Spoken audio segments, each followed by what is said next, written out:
Hey everyone, it's Edwin, back again with another video. This time we're going to be talking about how to get out of debt and how to do it fast. Credit card debt has skyrocketed to $460 billion nationwide. That doesn't include all debts, that's only credit card debt. Now, these numbers, they don't include mortgages, car loans, medical debts, or even student loans. As an average in the United States, each household has over $17,000 in credit card debt, with a revolving $7,000 being put on that credit card each month. Now, you have to ask yourself, how much of this debt is point inspired or maybe travel perk inspired? I have to imagine that a lot of people signed up for these credit cards thinking they were going to accumulate points and use those points towards future purchases. I'm sure when they got the cards, they thought, I'm going to pay this off each and every month. No interest is ever going to get paid on this. And then something happens, they're not able to make the full payment at the end of the month, so they make a minimum payment and the interest starts accruing. That's the thing about debt. Everyone thinks that they can manage it. Auto loans consume 9% of all household debt.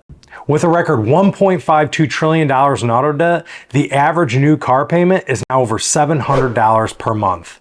With those numbers, it's no wonder people just don't have the money to pay debt off, as well as start accumulating money to invest. The easiest way to pay off debt is and will always be raising your income. Not understanding where your money is going each pay period or each month is why most people just can't get out of debt. The more you make, the more you feel you can spend. The first thing you need to do is make a list of all expenses coming out of your checking account for every month. And remember, some of your expenses are going to change month to month, so it's important that you do it before the beginning of each month. Once you make that list, be sure to put the balance owed, the interest rate, and the minimum payment for every debt you have. The next thing you're going to want to look at is your income. Do you make enough money to at least pay the minimum balances on all of your debts? Once you have that list made, now you need to pull your necessities out of that. Your rent, your mortgage payment, your car payment. If you can't downsize on car, your car payment becomes a necessity because that's how you're going to get to work. Your food expense, your insurance expense, everything that you really cannot live without. These items that you're separating, those are your must pays each month. Those are the things if you don't pay, then you're really going to be in a tough spot. Now that you have your living expenses separate from your debts, you can start working on a plan to getting the debts paid off. Let's go back to that car payment. If you can sell the car and get something else without a payment, do that right away. That should be your first thing. If you have some cash sitting aside, buy a clunker to get you by until all of your debts are paid. At this point, you're going to be wanting to sell absolutely everything that you can. If you can get rid of a debt by selling something, do it. You're looking to start accumulating money so that you can invest. So for the next 6 months, year, 2 years, 3 years, however long it takes, you're only looking to have the necessities of life. What you're going to want to do is cancel all of your subscriptions, your Netflix, your Amazon, Hulu accounts, anything that has a monthly recurring fee that you can get rid of it. All those subscription payments are going to be going towards your debt to get it paid off faster. When you start removing the payments that are not necessities, the subscriptions, the eating out, the traveling, all of those items, you are going to really light a fire under the debt.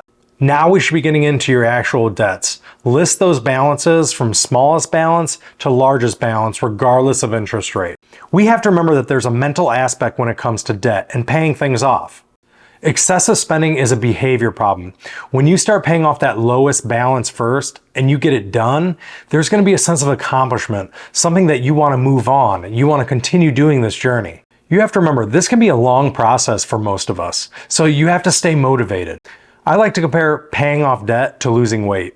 If you have 20 pounds to lose, it's a lot easier to think about losing 2 to 3 pounds a week over the next 7 to 8 weeks than it is to look at, hey, in 2 months, I have 20 pounds to lose. Hitting those milestones each week gives you a sense of accomplishment, and it keeps you moving forward. Having these obtainable goals keeps it realistic, and you can visualize the end goal in the first week's time. That's the same thing as paying off that smallest debt. Once you pay that off, you're going to feel that sense of accomplishment and you're going to want to continue. Once you get that first debt paid off, you're going to have some extra money, the money that you were paying on that first debt. What you're going to do is take the next debt in line and put that payment that you were paying on the first debt on that second debt.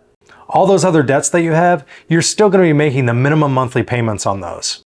So any extra money that you have goes on the lowest balanced debt. and we work our way from the bottom to the top. Once those debts are paid off, you'll have money to invest, you're going to have money to buy a new car, you may want to upgrade a house, you'll have the cash to do so. The other system you could utilize to pay off debt is paying off the highest interest first. Now, financially, on paper, that will have you paying the least amount of interest possible. But you have to remember, this is a psychological game with yourself. You're not going to feel that sense of accomplishment of paying something off quickly. So the chance of you paying all of your debt off over this year or 2 years, however long it takes, goes down. Your milestones will take longer to reach. I personally like paying the smallest debt to the largest debt. And the reason why is because it keeps you going, it keeps you motivated. Debt consolidation, that's another great route to go if you can do it. Meaning, if you have a high interest rate credit card, it might be worth the time looking for a low or no interest credit card to transfer that balance over. Now, most credit cards have a 3 to 5% transfer fee that you have to pay. If you can find a card that has 6, 12, 18 months of no interest, you could save thousands of dollars. But you have to remember, this is a temporary fix. We're only buying time with the 0% interest. If you're writing out your budget and writing out your finances and you just have no extra money to put on the debt, this is a great time to pick up a side hustle or a second job. Here are a few easy ways that you can increase your income starting today. One of the easiest ways to increase your income without doing a thing is to get a roommate. Renting a room in your house or even multiple rooms is a great way to bring in an extra $500 to $1,000 every month per room, depending on the area you live in. If you live in or near a college town, that could be a great place for you to find a new roommate. If not, using all social media platforms can help you find that person who's going to help you bring your income up every single month. Another great way to bring in income is to do Uber Eats, Lyft, DoorDash on your days off. You can earn upwards of a few $100s a day with your own vehicle just with those side hustles. If you do have a car, you can rent that out as well using a company named Turo. Turo is a car rental company that allows you to rent out your own car to its users and you collect a fee based on what you want to charge. This can be another way to make an additional $500 to $1,000 every single month. If you're looking for a side hustle that you don't have to leave the house, start thinking about a skill that you have that you can do online. Can you do some online tutoring or private coaching? If you're looking to get outside, think about any coaching that you can do at high schools, middle schools, or boys and girls type clubs. Another platform to showcase your skills is Fiverr. Fiverr is an online company and you can create an account and freelance your skills to its users. The great thing about Fiverr is you can build your own pricing structure and build your own book of business within it. You can turn it on and off as you'd like and advertise it throughout all of your social media platforms. Fiverr has a wide array of categories that you can provide services for. So if you have a skill set that you can expand, Fiverr might be the right path for you. With Fiverr, there's people out there making $1,000 a month, $5,000 a month, and up. Now you have to remember, the side hustles that you're going to be getting involved with should cost you little to no money at all. If you're thinking about taking debt out to start the side hustle, rethink your plan. Just think of any skill set that you have that you can try and get monetized. That's what you're going to be looking to do. You have to remember that every penny counts in your monthly budget. Things you could do to cut expenses from your necessity side is carpool to work, change where you buy food from, buying from bulk grocery stores. If you need clothes, going to Goodwill. Remember, these are temporary things just to get you over the hurdle of the debt. One of the biggest things that you can do right now is just having the ability to say no. Saying no to yourself as well as the people around you, temporarily. My biggest asset has always been the ability to say no to frivolous expenses. When I was saving up to purchase rental properties, I was saying no to eating out, I was saying no to vacations, and I was saying no to brand new car payments. My first investment property, I bought with a tax return check. My second investment property took me roughly 3 years to save up for, and my third investment property took me roughly 18 months to save up for.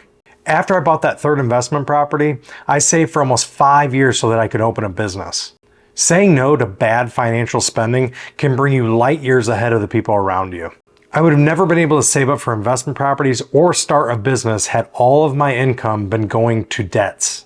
Whichever route you choose, you have to know that you have to have extra money left over at the end of the month. We have to remember that paying off debt is not an easy thing to do. Matter of fact, it's so difficult that over 400,000 people filed for bankruptcy in 2022 alone. When you get out of debt, you can look forward to travel, home ownership, and my favorite thing, investing. When it comes to paying off debt, create a why. Write it down. Make goals for yourself after you're done paying off debt that you want to accomplish. And always remember that why during the entire process. It's not going to be easy. It's going to be difficult. The first step in changing your family tree is for you to plant the first seed. Change your family's understanding of how they view money and how they spend it. Hope you enjoyed this video. Please like and subscribe and drop a comment. I'd love to hear what you think about this video. We'll see you on the next one.